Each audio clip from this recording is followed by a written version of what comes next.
So would you like to start by giving me your full name and where you live in the Preselis area? Yeah, I'm Dr. Peter Frederick Claughton, and I live at Blind Pant in the former parish of Morville, so I usually refer to it as Blind Pant, Morville. So I'm actually living in the catchment of the Gwaun, but close to Rosebush. So we orientate to Rosebush in some respects and to the Gwaun in other respects. Great. So can you tell me how long you've lived here and possibly what your earliest or first memories of the place were? Well, I've lived here 43 years. So my first memories of the place were actually rebuilding it. It was it was a farmhouse that had been lived in up until the year before we moved in, but it had been allowed to run down, significant rundown. There was no evidence of a toilet here. There was no water connected because the previous occupant had water for his cattle when he was milking, but once he stopped milking and they wanted to meter his water, he didn't like that, so he had it disconnected. What struck you as different here to where you lived before? Well, I used to live in Langham, south of Haverfordwest. A completely different environment. There I was in the centre of a village, close to the river. Here, my nearest neighbour is a quarter of a mile away, 300 metres above sea level. Very different environment. But the communities around here are the same as they were in Langham. You know, you had a good community spirit, and you could connect with the local community. No problem at all. Great. So how would you describe this area to somebody who hasn't been here before? Upland agricultural area, upland pasture, scattered settlement. One of the features of North Pembrokeshire is the scattered settlement. There are very few key villages. There are villages like Claughton, Crymych to some extent. The rest of it was scattered settlement. That is changing these days. The smaller villages like Rosebush are getting larger, more and more building there. Even the large villages like Claughton are expanding significantly. And we're losing a lot of the scattered settlement because as houses are abandoned, they're not rebuilt. So there are numerous gaps in the settlement pattern around North Pembrokeshire. But, you know, it's an upland area, agricultural, pasture. Some farms are still milking, but most have dropped out of milking these days. Great. Did your children go to school in the area? Yeah, one child, she went to the Archaeological in the valley. She had to learn Welsh to be educated. Doesn't use it these days because she lives in Australia, but yes, she had to learn Welsh to be educated. In those days we orientated more to the valley because of the school attachment. So is Ysgol Llanachlwydog still open now? Oh yes, it's still an active school. How many pupils are in I'm school not sure. now? They're probably, it's a small school, isn't it? Yeah, it's only small. It's probably 30, 40 if that, pupils. Probably only a couple of classes. But still well supported locally. Yes. So over the time you've lived here, are there any sort of big local celebrations and events that you may have been involved in? Well, there's the regular events, of course, living in the Gwaun catchment in Hengalan. Children get the day off school, they go around carol singing, but other major events, it's hard to... Nothing jumps out at me as one-off events, really. So talking about Hengalan, so that's the celebration of the Old New Year. New Year. The people of the Gwaun didn't like the idea when the calendars changed in 1752. They lost 13 days. And so they have always continued to celebrate New Year on the 13th of January. Very interesting. So what types of work do people from this area do generally? Well, agriculture not these days. It's not the major employer. It used to be, because farms run down on the number of people they employ. Lots of people involved in tourism, bed and breakfast, running, walking tours, that sort of thing. But most people travel out of the area, either into Cardigan or into Haverfordwest, and get involved in businesses down there.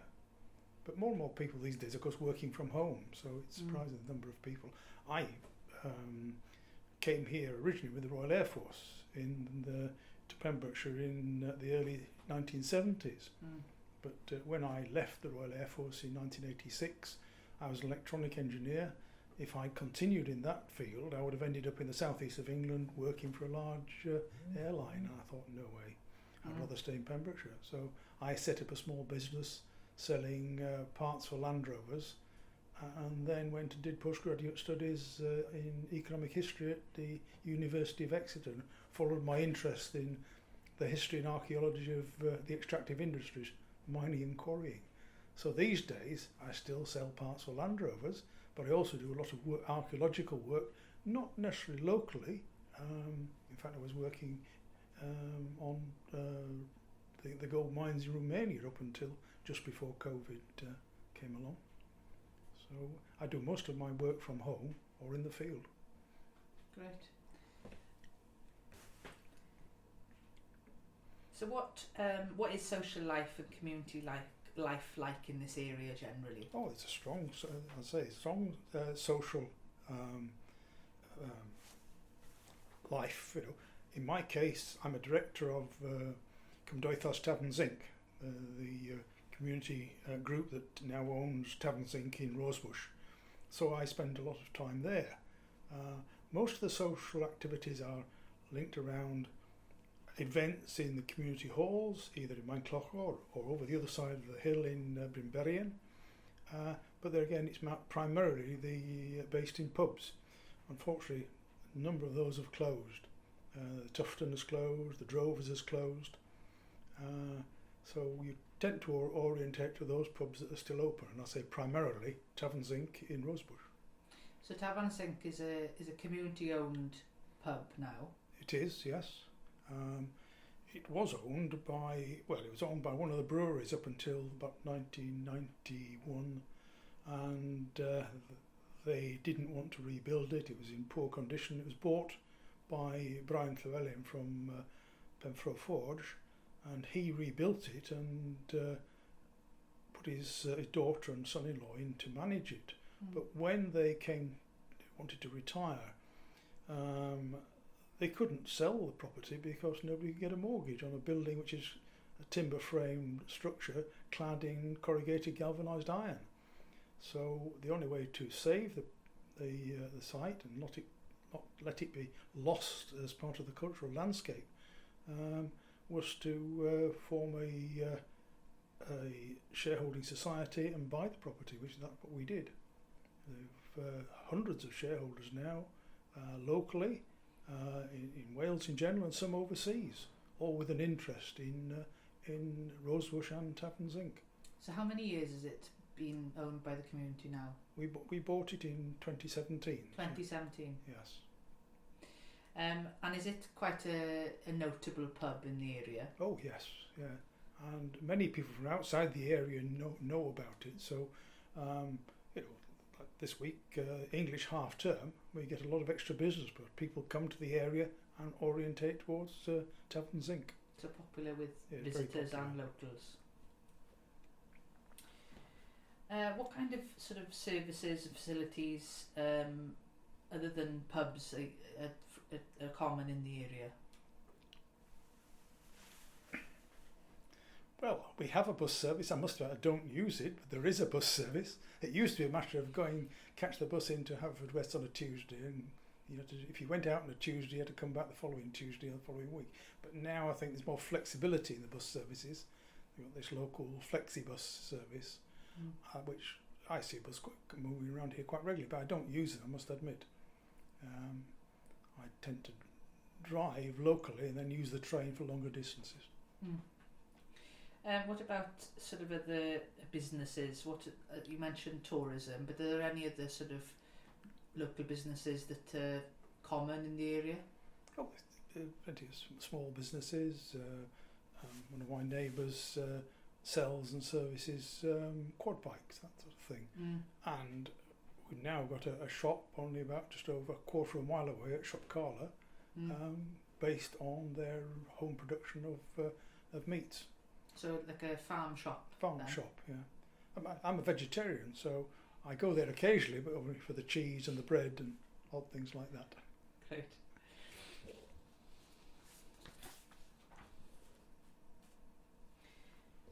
So are you aware of any other sort of past events that from the past that people used to go to, that people still talk about? Well, there's things like the punk. I don't know if that event still happens, but that used to be a regular event. The punk services in the chapel, where you sang the psalms. Were there any fairs or markets or anything locally? Well, the agricultural markets, yes, the agricultural livestock markets in Haverfordwest, Cardigan, those have all closed now, unfortunately. So do you yourself have an interest in local history, the people and places of the Preselis? Oh yes. I'll say my particular area is the extractive industry, so yes. But I don't confine myself just to that. Certainly on the history and the archaeology of the area, I keep myself as up to date as I possibly can. But it's a fast-moving subject, that's the trouble.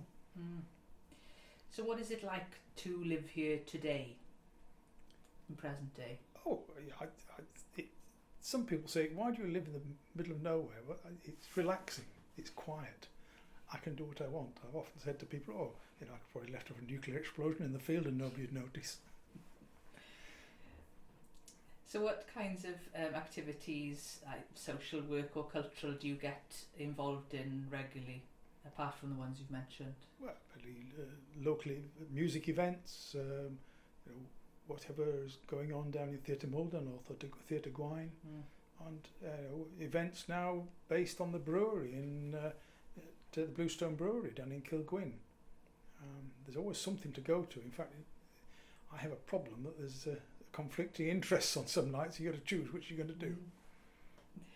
Can you tell me if there's anything you feel has changed during your time here in the Preselis? Oh, there has been change. It's hard to put your finger on it, quite honestly. There are more people about now. Certainly there's far more tourism.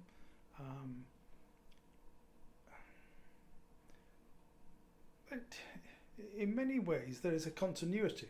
It's a quiet area.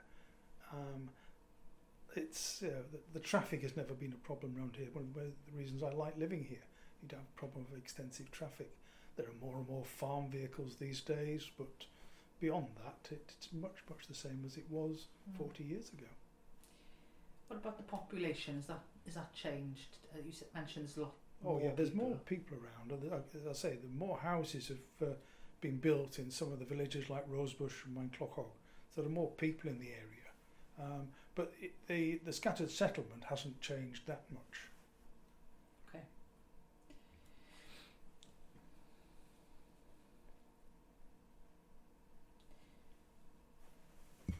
So do you feel a positive or a negative sense of attachment to this area generally? Oh, positive, certainly positive. I wouldn't want to live anywhere else, quite honestly. I'll say my daughter lives in Australia. She lived in Australia for 25 years, and in theory, as I'm her only surviving parent, I could go out there and live in Australia, but I wouldn't want to. I find myself coming back to this area on holiday and spending more time here. Not tempted at all? No. I like Australia, I must admit, but not to live there. Not to live there. So in general, do you think this is a welcoming place? Oh yes, certainly, yes. And are there any groups who you would think it would find hard to become accepted as part of this area? Sorry, repeat that? Are there any groups who you would find it hard to become an accepted part of this area? No, I don't think so. There are not that many people of, say, Asian or Afro-Caribbean background around here, but those who are here are accepted. And so if you come from a different cultural environment, you soon find a way of blending into the local area. Mm.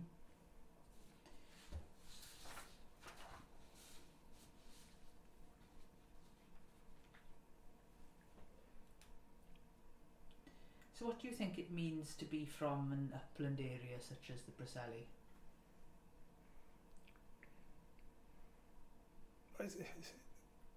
If you enjoy the outdoors, the views, on a good day, a bit of light bending going on, mind you.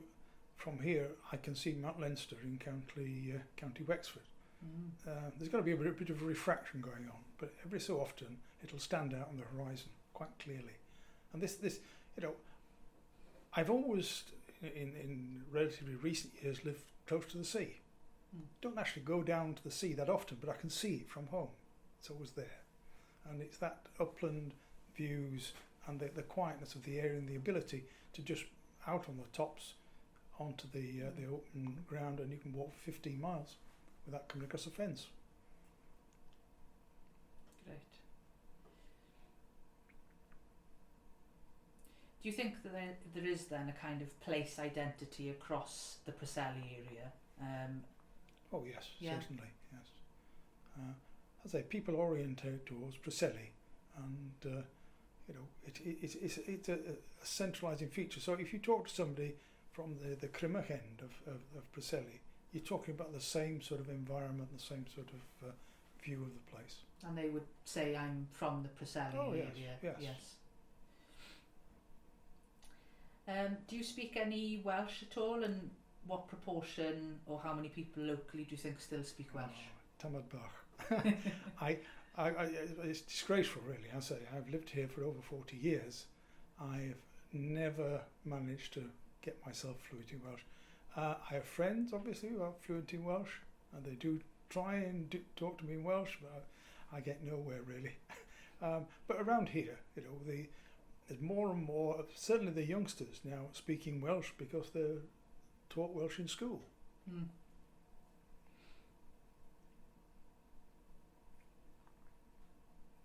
So do you spend much time walking in the Preselis area, and if so, where do you normally go for a walk? Well, if I'm walking from home, I just get up onto the tops and I'll go round Foileria. I'll walk along the ridge, sometimes as far as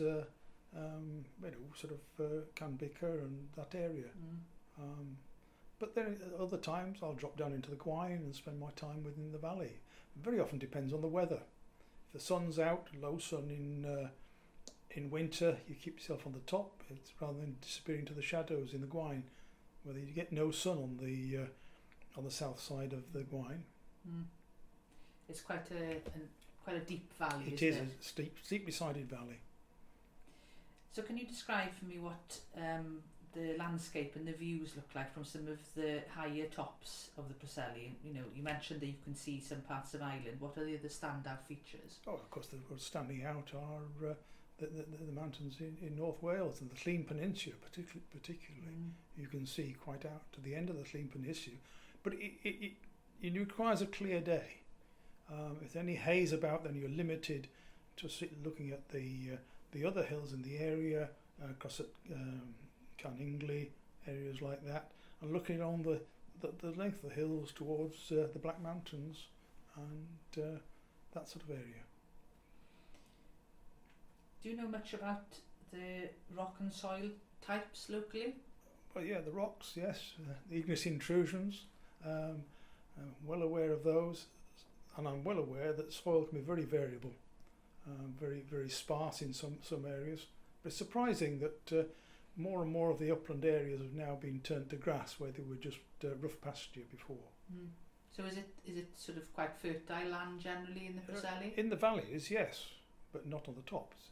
It's quite sparse, shallow soil, very stony. And mostly grazed by... Yeah, mostly sheep grazing. As I say, some of the farms used to rely on milking cows, but not so much these days. Mm. They're mainly mixed farms, raising a few calves and sheep. Very little arable. So moving on to a bit of water, how important a role do you think the local water bodies play for local people? How important do you feel the local water bodies are to local people? It's difficult to say. Not important. I wouldn't have thought so. Rosebush Reservoir is used a certain amount of boating and canoeing, but I don't see much activity there. Now, if you get down to Llys-y-Fran, that is becoming quite active now. But I must admit, I've not been down there to see how well used it is. So difficult to say. So that was recently redeveloped as a... It was redeveloped and opened up a couple of years ago for more water sports. But at one time, you weren't allowed to go onto the water at Llys-y-Fran at all. But the main water body that's important to this area is the sea. I'm a member of Newport Boat Club, and I've done quite a bit of rowing out of Newport. And so that certainly you would become orientated to that sort of water activity. So moving on then, you've mentioned some of what the sort of local rivers and lakes and so on are used for, but do people do a lot of fishing or wild swimming or anything like that? Do you know of? There's certainly a lot of wild swimming. Some of it in the quarry pools, which you're going to be very cautious about that. But yes, I'm aware. I don't get involved in it myself, but I'm aware it's happening. As to fishing, I haven't noticed much fishing locally, but there again, it's not something I would orientate to. I'll say I'm a vegetarian, so. So you're not. It's not in fishing. My sort of area of interest. So what for you are the most interesting features of the local physical landscape? Oh, it's the rock outcrops on the mountains. They are of interest not just geologically but archaeologically as well. People are aware that stones from the area of Preselis were taken to Stonehenge and reused there, and the source of those stones has become a major area of interest in the archaeology of the area. So do you know of any traditions or stories about how features in the Preselis area were created? Well, yes. There are lots of stories where they're going back to the Stonehenge and the fact that the stones were brought over from Ireland by Merlin. I think it's Merlin. That's one of the stories. But yes, a lot of mythology around. The hunting the boar. It's another one where the boar was hunted across the Preselis and round into North Devon, back through Cornwall. There's lots of stories associated with that. Some of it, obviously, mythology, but we don't know what truth there was. Might have been something going on at one period, you just don't know. Are there any links between any of these particular sites and religion or pagan belief systems?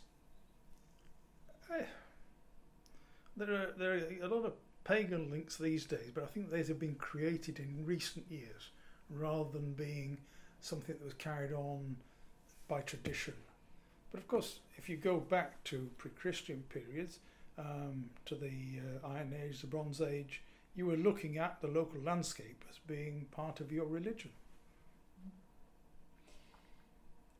So do you think your perspective on the landscape of the area is different to others who spend, say, more or less time outdoors? No, I think it's pretty standard, really. Lots of people that are interested in the area, people who come into the area, they hear about some of the stories about the prehistoric occupation of parts of the Preselis, like Voeldrigan, and they want to be taken up and to see it for themselves. So it's soon taken on board by people moving into the area. Has the landscape changed at all in the time that you've been here? More trees, more conifers, and that does worry me, because there's more and more land being proposed now for woodland, and I wouldn't want to see more conifers in this area. Broadleaf trees, yes, but not conifers. So why do you think that where's this coming from? They're an alien tree, quite honestly. There were a certain amount of conifers here at one time, but not in the large numbers there are now. I much prefer to see broadleaf trees. People talk about rewilding, and we should rewild the Preselis and plant it with trees. But what you'd have to do is take it back to the Bronze Age when there were trees growing on Preselis. But that's thousands of years since there were trees on the uplands in those areas. So has the landscape had an impact at all on your work or business or your families at all in the past? Oh yes, yeah. As I say, landscape orientated, archaeological interest. I'd say the extractive industries, the quarrying up on Preselis, very much part of my area of interest, and some of the work I've done in archaeological work. And I sell parts for Land Rovers, and a Land Rover is an off-road vehicle, ideal for areas like this. Definitely.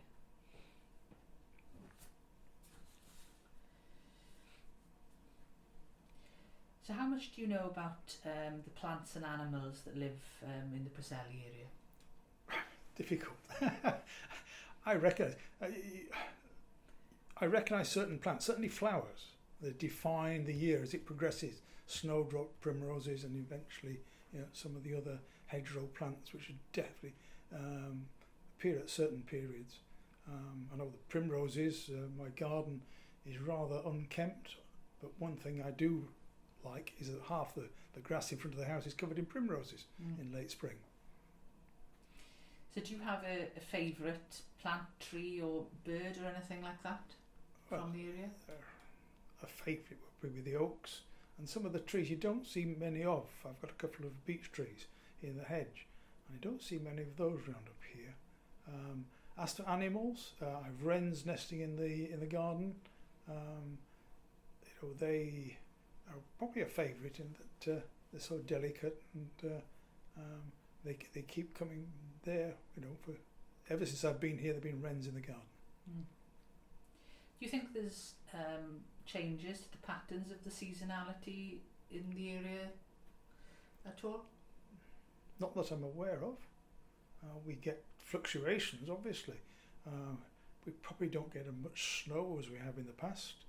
There have been occasions back in the early 1980s when we were snowed up for 1 week before Christmas and the week after Christmas.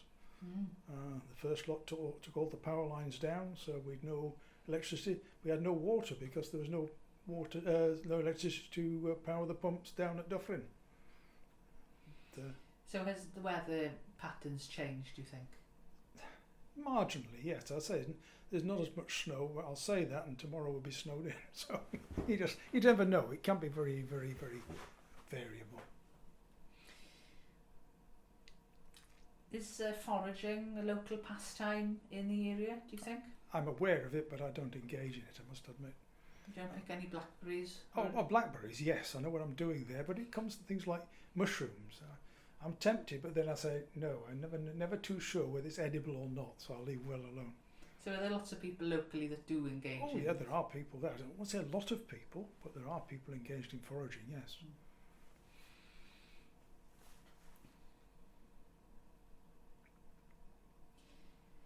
So what sort of crops and things do you think are planted in this area regularly? Do you know much about that? Well, mainly around here it's grass. Grass as feed, taking not so much as hay these days as silage. But also you go about off the hills really to see any of the other crops like rapeseed or things like that. That's definitely off the hills. So how do you feel about conservation projects? Are you aware of any ongoing local conservation plans at present? Nothing that jumps to mind immediately. I'm sure they're going on, but I can't think of them at the moment. What about the national park? Do they do much work? Not round here. The most thing actually of the national park is maintenance of footpaths. That's the main thing they're doing around here. But of course, on the archaeological side, there's activity there. So moving on then to archaeology, do you have a favourite archaeological site within the Preselis area? Oh, I would say Voeldregan, because of the fact that you've got, the Bronze Age cairns there, and you've got a very intense Iron Age settlement around it. And the work that's gone on over the last decade, we know far more about that than we did, I'd say, 10, 15 years ago. So yeah, it's hard to judge one site against another. Voeldregan certainly comes up in the top end.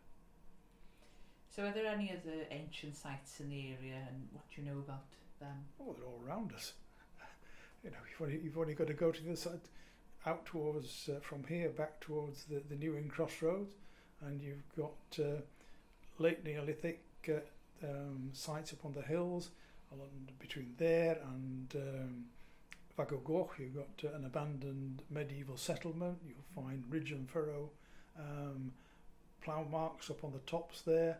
So there's a vast amount of activity on the hills there which could be seen, covering, as I say, thousands upon thousands of years. Do you know of any significant archaeological finds in the area? Possibly artefacts or objects even? Nothing springs to mind immediately. Archaeological finds.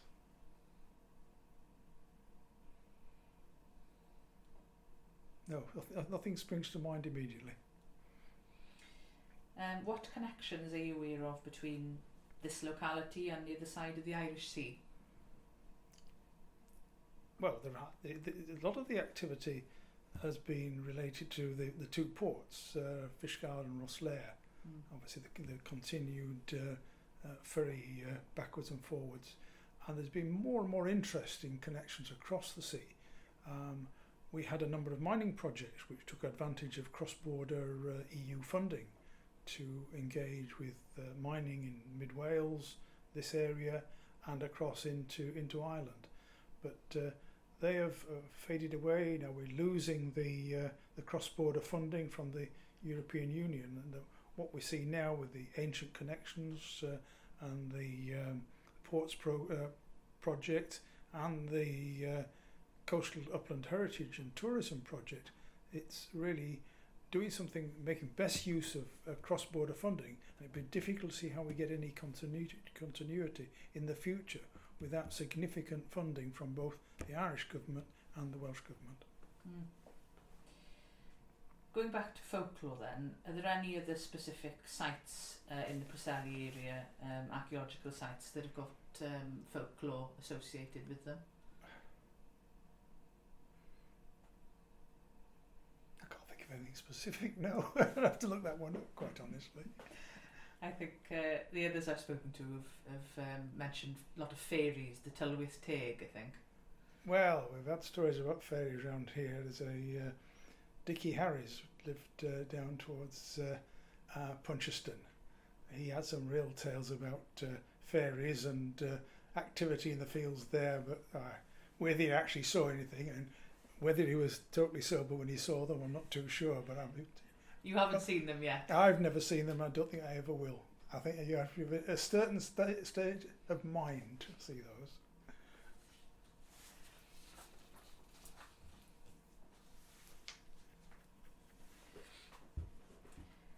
What do you think, what other younger sites should also be protected as part of this area's more recent archaeology, do you think? Oh yes, certainly on the extractive site, it'd be nice to see some of the quarries protected. Quarries, the dumps from the quarries become a source for local stone. They tend to be damaged in that respect. It'd be nice to see some of those protected.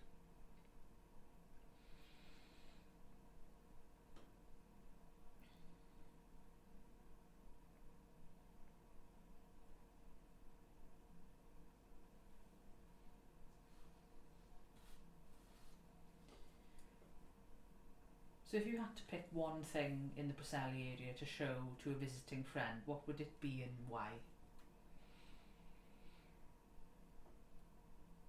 Probably go back to things like Voeldregan and taking them over the top of the hills, seeing areas like Voeldregan, Carnalu, some of the sort of Iron Age features around Carnalu, or more locally, because of the recent sort of controversy over the top to Winemown, and look at the evidence there for this stone circle that's been robbed of its stones. Okay. So where do visitors to the area normally go, do you think, when they come? Well, very often they come up to Rosebush, they'll go to Tavern Zinc, they will walk up past the quarries, many will go round the quarries, although of course they're not actually publicly accessible land. What type of visitors do you think visit the area at the moment, and do you think that type of visitors changed over time? There's more walkers coming up onto the hills these days in summer. We see that to Tavern Zinc, they will come up mainly with dogs, they will come into the pub, they'll have a drink and they'll go off walking on the tops. But it's never busy up there. It's nice to see more people, it's nice to meet people out walking, but you're not swamped with visitors.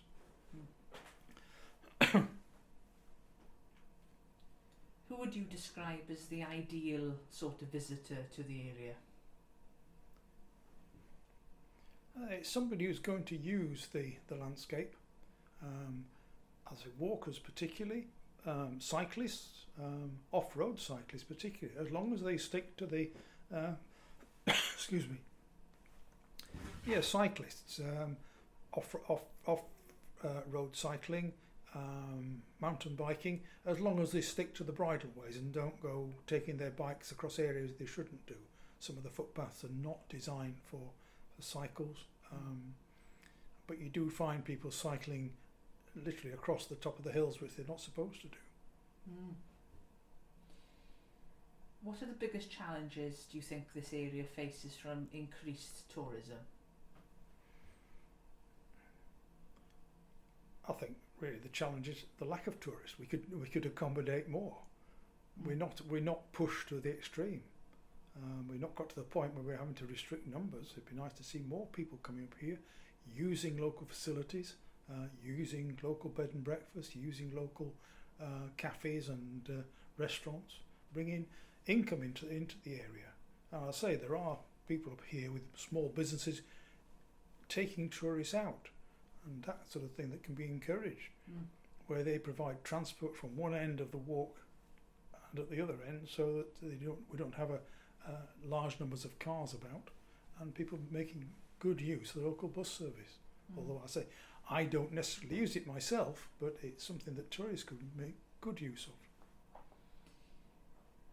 So what are some then of the potential benefits to the communities if tourist numbers were to increase slightly to the area? Increased income coming into the area, and allowing people to base their businesses here, using tourism as a source of income.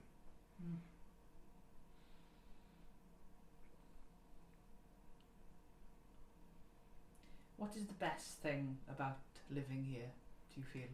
Well, the quiet. The fact that I can relax, don't have to worry about traffic. The fact that I'm 77, so I'm well. In a sense, I should be well retired, but I'm not. I keep myself busy. But if I want to just relax and go off for a walk, I can do. It's on my doorstep. Is there anything that you'd like to change about this area?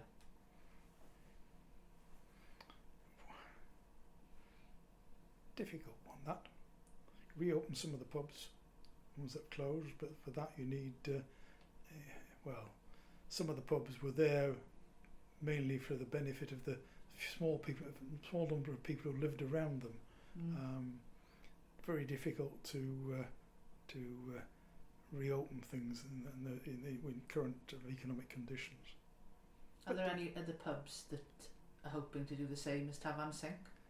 Well, not in the immediate area, but certainly in the wider area, yes. To Hayes-Castle Cross, they're looking at buying the pub. There's one it's already been bought by the community in St Dogmiles. And it's been suggested for the Drovers Arms in Puncheston, but whether that will happen, we don't know. I think in Crymych that they're Yes, Crimach, yes. Yes. The pub in the Crimach centre, Arms. Crimach Arms, in the centre there. Mm. That has been acquired for the community. What challenges do you think this area might face in the short and long-term future? Broadly speaking. As I say, I in the long term, increased woodland planting. I say, don't like the idea of more conifers up here. They're alien to the area. Broadleaf, yes, that's a good idea, but not conifers. That could be an issue. Do they have to seek planning permission in the national park for plantations such as that? Not so sure about that. I'd have to check. But certainly there are good planning control. We had there was an attempt to get permission to put a radio mast up on quite a prominent position on the edge of the Preselis above Rosebush. But you know, it's totally contrary to planning guidelines for the national park. It was refused. A lot of people were very worried that that was going to appear on our skyline. But there was a certain number of people who thought it would give improved mobile phone coverage. But as it happened, it wasn't. It was merely there to get a link with Ireland. And that is something that could be improved. Do it very carefully as to where you put the masts, but to improve mobile phone coverage on and around Preselis would certainly be useful. So challenges then to the sort of landscape itself then, really. Yes. And luckily we've no wind farms around here in the immediate area around the Preselis. They will be challenging in terms of becoming a distracting feature on the landscape. What about the communities themselves? What sort of challenges do you think they are facing or could face in the future? Rapid expansion. For some of the larger communities where you've got development within the village areas like Claughton, there's going to be an issue with large numbers of houses, and luckily Claughton is well provided for in terms of shops and garages and that sort of thing, filling stations. But you know, local facilities like doctors and chemists, we rely on doctors and chemists off Preselis itself. I orientate towards Newport for that. Other people go down to Narberth. If the population increases significantly, you would think about maybe a doctor and reopening the chemists in Claughton. That's something to think about. There is one thing in terms of challenges for the future, the present and the future, is less and less family groups, less children, and the possibility that schools will close. The Coastal Uplands in the valley, relatively small school, but if that was to close, it would mean children would have to go, over into Newport or into Claughton, outside the valley for their education, their primary education.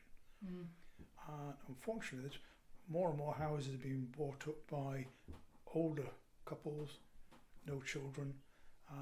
Many of the agricultural businesses no longer employ as many young people as they used to, so that becomes an issue, when you get less children in the population maintaining schools. So that is a threat to the communities, isn't it?